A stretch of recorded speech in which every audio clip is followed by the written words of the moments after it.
We always talk about the money, follow the money. Well, the Trump administration is moving to dismantle a landmark federal program that has supported minority and women-owned businesses for more than 4 decades. This could have major consequences for black entrepreneurs and the people that work for them. The Department of Justice has filed a proposed settlement to end the $37 billion disadvantaged business enterprise program. It allocates at least 10% of federal transportation funding to firms owned by historically marginalized groups. The move comes after 2 white-owned Indiana construction companies sued the Department of Transportation in 2023, arguing that their DBE program was unconstitutional and amounted to discrimination against non-minority businesses. Now, mind you, 90% of the $700 billion in federal contract goes to white people. And of the minority and women business enterprises, white women get 78% of that. No shock, Donald Trump administration sided with the white plaintiffs, stating that the program's race and gender-based requirements, quote, can no longer pass constitutional scrutiny in light of recent Supreme Court decisions, which is actually bullshit. If a federal judge approves the settlement, the DBE program would be permanently dismantled, putting at risk the livelihoods of 49,000 minority and women-owned businesses that rely on these contracts to grow and compete in the $759 billion transportation sector. Matt, this is why this is bullshit. They are trying to take the Supreme Court decision regarding race and admissions applied to everything. That's bullshit, Matt. The Supreme Court is on record as laying out the parameters of affirmative action in contracting in previous decisions. So this college admissions ruling should have no bearing on the other programs, which the Supreme Court has already established precedent. Now, they can always overturn that precedent, but to say that the college admissions Supreme Court decision now impacts every other is a lie. Which is exactly why they're framing it this way, to try to extend or modify the law. There's a rule in the federal rules of civil procedure that says you can try to modify existing law in certain circumstances, and that's what they're trying to do. They're trying to engraft that upon any issue where there is a racial component to it, or they think there's an affirmative action component to it, and they're trying to take that logic and attack every single thing, a la Edward Bloom, which we know he's doing and others behind that movement are doing. And I have really 3 thoughts on this. The first is, I had a conversation this week. I didn't realize that she had said this, but Nicole Hannah-Jones apparently said something I think very profound that's appropriate here. She said, what you're seeing the language of civil rights obviously being co-opted by white plaintiffs trying to turn things on their head. And that's exactly right, because if you look at this complaint, in this complaint, they cited that, quote, disfavored groups are being disadvantaged by, quote, preferred racial groups. It's crazy that they would frame it that way because they're calling the white people here disfavored. But just like you said, the imbalance is so egregious. I mean, 90% of that $7 billion is going towards white firms, then it stands to reason that is de facto the favored group. So to use that language is to turn it on its head and to try to extend that law. But the other thing about it that's bogus is that the Trump administration is apparently on record in this court filing saying that this was patently unconstitutional. Now, Roland, every day of the week, they file some asinine lawsuit that is patently unconstitutional, or really, he files an executive order that on its face is unconstitutional. We're seeing the courts continue to say they're doing things unconstitutional, and they're talking out the other side of their head this time when they say that this is unconstitutional, and that's why they're ending the program. So there's not only cognitive dissonance, but there is flat out dishonesty because they choose to do things that are unconstitutional when it's ideologically consistent with what they want to do. And otherwise, they're trying to beat the drum the other way. And you cannot have that. Michael, you remember this bullshit right here? The Platinum Plan. Opportunity. By achieving historic employment levels for Black Americans as well as increasing access to capital for new businesses, Trump has been committed to ensuring all Black Americans can achieve the American dream. Remember, he claimed 3 million new jobs, creating 500,000 new black-owned businesses, increase access to capital in black communities by almost 500 billion, blah, blah, blah, blah, blah. All the little black economic empowerment and access to capital. Oh, I'm going to do all of these things and this, that, and the other. And oh, look at this here. Oh, my goodness. Fueling access to capital for black-owned businesses. Oh, look at this here. He said, make the Minority Business Development Agency permanent. Appoint its leader to the Assistant Secretary of Commerce level. Create a sub-office of African American Affairs and engage with private sector advisors to ensure real-world plans and solutions. Oh, look at this here. Increase the number of black-owned contracting businesses, financial services entities, and private equity investment funds through regulatory reform and up to $40 billion in government funding alongside traditional private investment. Oh, that was all of the things that he was sitting here touting that he was going to be doing. And boy, look at this right here. He said he was going to seek infrastructure funding that will lead to widespread growth in the annual $500 billion federal contracting opportunities. Look at this here. Grow minority-owned businesses with additional tax cuts to stimulate hiring and investment. We said it then. And then all these Negroes, Ice Cube, he met with the Trump people and y'all diss Cube. What did I say to Ice Cube? They full of shit, Cube. Don't buy the bullshit, Cube. They lying. We said that. We called it out. And all these little Negroes, and I'm going to talk about some of them, the help. I call them the help. And that's right. I'm talking about you, Michaela Montgomery. I'm talking about you, Sharice Lane. I'm talking about you, Pastor Darrell Scott. I'm talking about David Harris. I'm talking about King Randall. I'm talking about Joseph Pinion. I'm talking about Terrence Williams. All you Simple Simon Negroes who were at the White House Black History Month reception, y'all just skinning and grinning. Y'all just happy to be in the house, thinking y'all doing boots on the ground when they were sitting here tap dancing on your goddamn heads.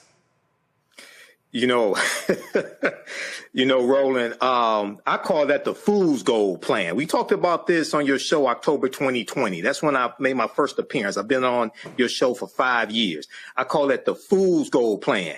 Donald Trump basically didn't do any of that stuff in his first term in office. Keep in mind, he had 4 years to do all that. He basically did none of that. And he just signed an executive order at the end of March 2025 to kill the Minority Business Development Agency that he promised in the bullshit platinum plan that he was going to make permanent. Okay. And when you look at the conversation that we just had with Naomi, you look at that Supreme Court ruling, 2023 Supreme Court ruling that struck down affirmative action in college admissions.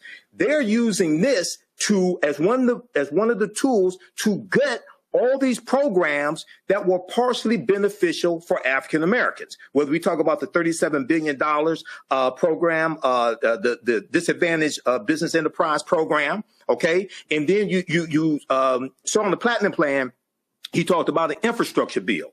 Every other week was infrastructure week in the first Trump administration. He could not get an infrastructure bill passed. But you know who got one pushed through? Biden Harris, $1.2 trillion infrastructure bill. And this $37 billion is distributed. It's distributed in that $1.2 trillion infrastructure bill. So when you go through, and I encourage all the people that you just named, Google, how have the policies of the Biden-Harris administration helped the black community? One of the documents that comes up is about a 36-page document that takes you through all these. The fastest growth of black-owned businesses in the last 30 years happened under the Biden-Harris administration. When you look at the also $10 billion in government contracts, okay, in 2023, $10 billion in government contracts went to African-American owned businesses. Now, even though that was only about 1.7% of all government contracts, that's a record amount. We didn't get that under the Trump administration. But again, their whole deal here, Melinda, is to shut it all down. And I ain't sitting here saying where the fans at. I'm saying where the FBA at, where the B1 at. Where all y'all Negroes? Come on. Here's what I want to know. Philip Scott, Jason Black, Come on. Vicky Dillon. On them to help. Vicky Dillon. Come on. What's the other boy with little documentaries? I forgot his little name. All y'all, all them Negroes. Your vote ain't gonna do nothing. It ain't gonna do nothing. It ain't gonna achieve nothing. Really? And these are saying, hold up. Where you punk ass at, Boyce Watkins? All y'all ran y'all miles. Y'all was shitting on Kamala, shitting on Biden. Y'all was sitting there, all of y'all nonsense. And we told y'all, voting has an impact. And then y'all run it. So I love the same Negroes. Yeah, I'm specifically, because see, normally I don't even say nothing about his sorry, trifling ass. But I'm going to go ahead and say it. All this bullshit, Boyce Watkins, after Trump inauguration, we focus on black-owned businesses, building black-owned businesses, supporting black-owned businesses. Well, please tell me this. If your ass can't get access to federal contracts and your ass can't get state contracts, then they're going to target county contracts, then they're going to target city contracts and school district contracts. What your ass going to get? Oh, I'm sorry, because when they also shut down DEI, now you can't get corporate. So I just want to know, all of y'all support black-owned businesses, Negroes who shitted on Harris and saying, damn her, and you, well, I ain't say vote for Trump, but that's what you were saying indirectly. I just want to know, if to shut down this program, forget the contracts. So again, we're seeing loss of contracts in corporate, loss of contracts in federal. Republicans are controlling the red states where black people are. So what do you think they're going to do next in Texas, Louisiana, Mississippi, Alabama, Florida, Tennessee, South Carolina? Republicans control North Carolina legislature. What do you think is going to happen in Arkansas? What do you think? So that's all I'm trying to understand. But we would call shields. We would call kiss up to the Democratic Party. See, all you so-called wannabe fake-ass radicals, super-duper revolutionaries, here's what I want to know. Every black person can't sell incense. Every black person can't have a T-shirt business. Every black person can't sit here. So I just want to know, what businesses do y'all think black people can actually create? And here's the reality that nobody wants to own up. The United States economy is a $30 trillion economy. Black people do not have enough money to solely fund black people. Right. It's just a fact. If black spending power is 1.6 trillion, and if we know that most Americans are spending half of their income on housing, boom, 1.6 is now cut to 800 billion. So we ain't got the food, we ain't got the clothes, we ain't got to any of that stuff as well. So the point I'm saying is, you cannot grow a black business sector if you're only serving one community. And when you're getting X'd out, and now we're talking engineering firms, architecture firms, now we're talking about contracts with DOD, now we're talking about contracts with every federal government agency. Please tell me what's going to happen. But we were shields. We were sitting here, we were on the plantation. We were sitting here kissing up to Kamala. All this shit has happened, and we ain't even hit the 6-month mark of this white supremacist administration. Well, there are a couple things I want to respond to. First, Michael, I do love that you did point out how Trump did not do anything in those 4 years in regards to the Platinum Plan. And that's also the excuse that people used for Kamala, but they didn't give her the chance when she wasn't even president in the first place. So I do love that you pointed that out. But I think that this is a clear move to obviously block black people specifically, but also women and minorities from just achieving any form of economic success. Yeah. It's just a way to strip away the support that we need to level the playing field, because they don't want us to level the playing field. Yeah. They want to gaslight us to make it seem like we don't have enough money, we don't have the infrastructure, we don't have the good businesses. Sustain. It's a way for them to continue to control us. And the reality is that we've had generations of exclusion and discrimination that have kept us from allowing our black businesses to succeed. And that's exactly why they are getting rid of this help, because they don't want us to surpass them in any way. They don't want us to achieve any form of success.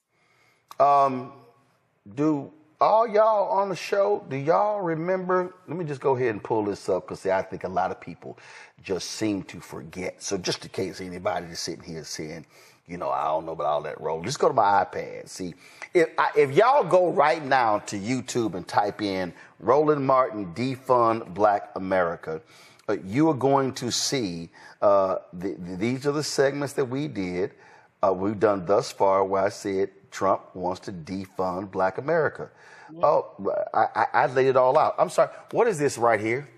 Oh, this is called White Fear, how the browning of America is making white folks lose their minds. Everything in this book I've been saying since 2009. The book was published in 2022. You can get it on Audible as well. Oh, I'm sorry. What was I saying in this book? They're going to be attacking every single economic program that black people have been able to participate in. Oh, and let me be real clear. I'm not saying those programs have been amazing, have been great, have been wonderful. My point is they actually exist. Last point I'll make before I go to break. This is also for you Simple Simon some bitches out there who was sitting here talking all this shit, calling all this out. Y'all saying, well, see, all that stuff, that ain't got down to the brother and the sister in the hood. That's also a lie. Because you know what? When you own a black-owned business, you're likely going to be employing black people. That means somebody not only is a VP or a COO, a salesperson, they also might be an assistant or a receptionist. That means that they now have a job and they are also funding other family members. It also means that, well, where else are you going to go? Oh, those same black-owned businesses are funding black institutions. Those same black-owned businesses are creating economic opportunities and funding HBCUs. They are tithing in churches. They are supporting black organizations. Oh, I'm not talking just about the Divine Nine. I'm not talking just about Alpha and AKA and Delta and Omega and Kappa and all the Divine Nine. I'm not talking just about Prince Hall Mason. I'm not talking just about the Lynx or Jack and Jill or the top ladies of distinction. See, all y'all punk ass, the black boule.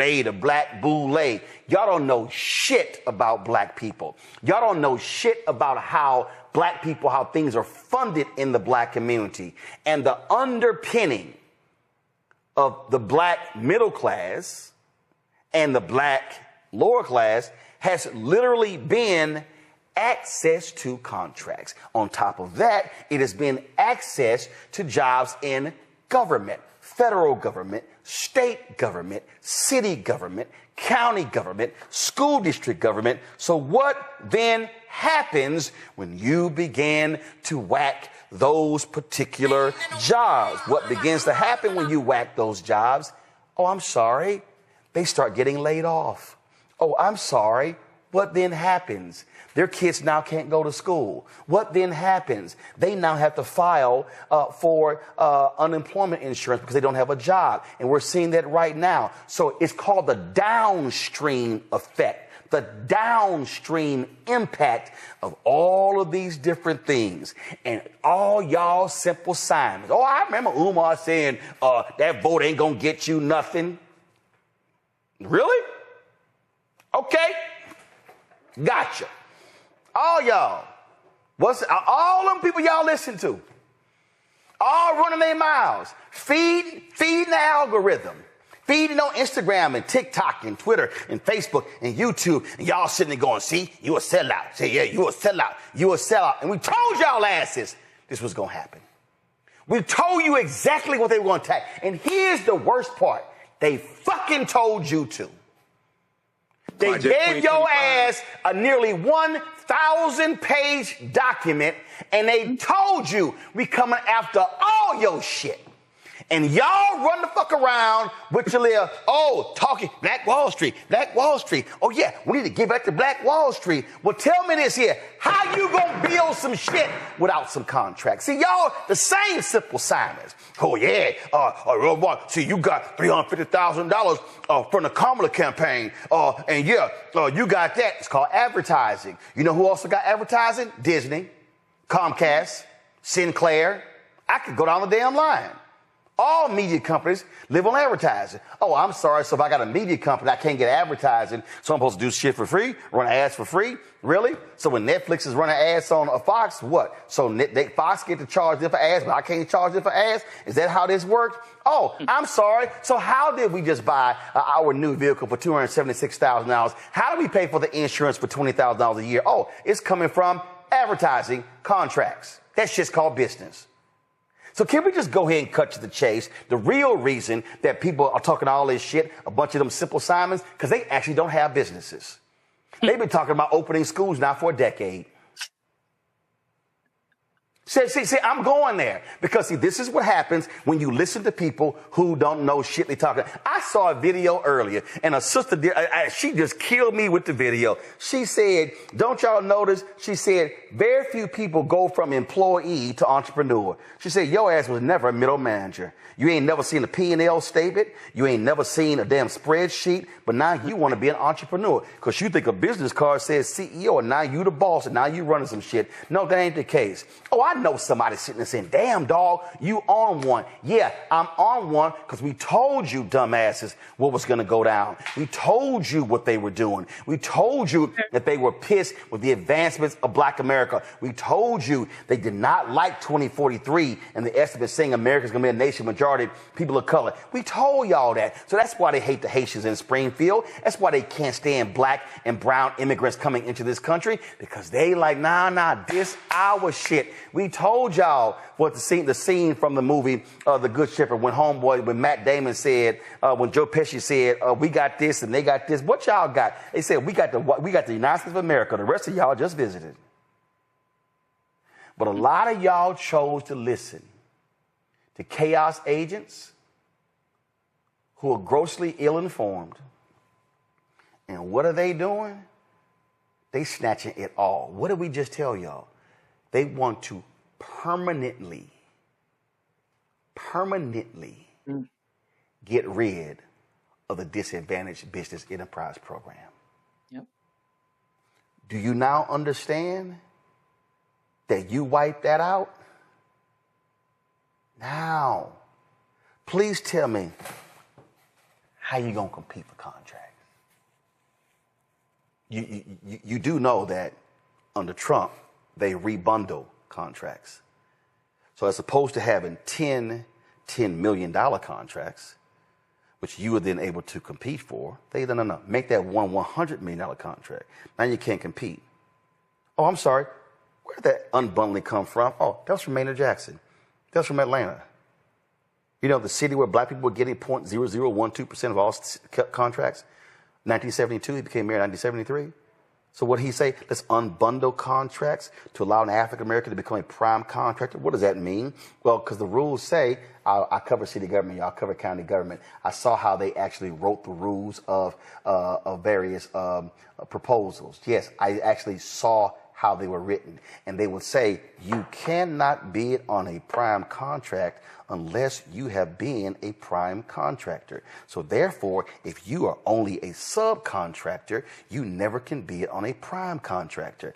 Maynard Jackson in Atlanta, they changed that when they said, okay, we're going to break the contracts up. You now can, we're going to call them 10 prime contracts. You now can bid on a prime. And if you bid on a prime and win it one time, you now can compete for prime contracts in the future. But y'all keep listening to the Simple Simons who call us shields, who say we're the boule, who say we talk down to regular ordinary people. And understand, they literally have no idea what the hell they're talking about. And they got a lot of y'all fooled listening to them. And y'all just repeat phrases as if, and then you say, oh yeah, y'all are over there talking down to people. Okay. Please, by all means, tell me what's going to happen when a $37 billion initiative is wiped out. Where you going to go? That's why y'all got to support this show. That's why y'all got to watch this show. That's why y'all got to not listen to folk who know what they're talking about. Because I'm telling y'all, and this is real simple. How many of these same shows talking about this very story? I'll wait. And what are they saying? I'll wait. They ain't saying nothing. They feeding you a bunch of bullshit. Now, maybe you can subsist on bullshit, go right ahead. Because for me, last I checked, what you ingest is what you output. So therefore, if you ingest bullshit, you're going to output bullshit. You're our Brina Funk fan club. We do this every single night. And it's this show and others, because this is about getting real information so you can understand the attacks that are going on, and there is a clear and present danger, and that is a racist asshole who is sitting in 1600 Pennsylvania Avenue who is causing massive destruction to not only present-day America, present-day Black America, but they simply